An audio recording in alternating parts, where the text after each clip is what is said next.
Hi, I'm Chef Mike with Chefs USA, and welcome to Knife Skills 101 with the Gunter Wilhelm 18-piece cutlery set. Let's get started.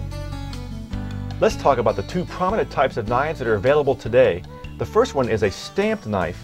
This is basically stamped out of a piece of sheet metal and handles attached and then sharpened.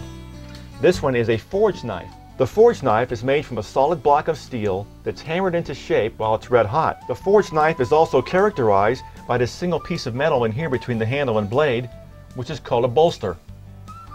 The most important feature is the Gunter Wilhelm knife has a triple tang. The tang is the piece of metal that's one piece from the blade running through the handle. Most knives have only one. Gunter Wilhelm's has three.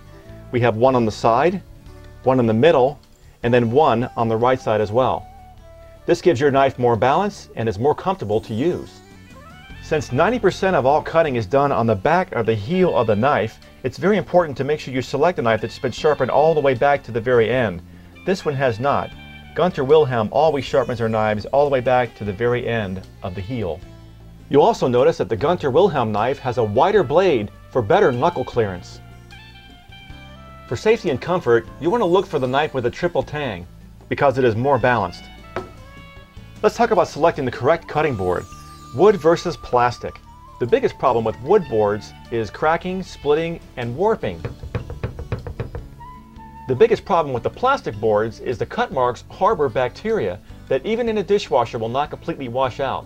They're actually released when the board has been washed and recut with different items. There's also the safety issue, as a knife doesn't get a good grip on the board when you're cutting, and it'll dull your knife. The best choice is bamboo. It's not really a wood, it's a grass. It doesn't warp, crack, or split, it doesn't take a lot of cut marks, and it's naturally antibacterial. Alright, let's talk about knife safety.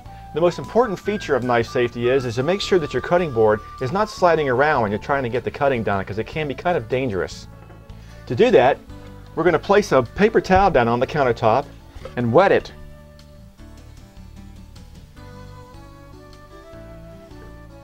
Now let's place our board on top of that wet paper towel so we have a more secure cutting surface.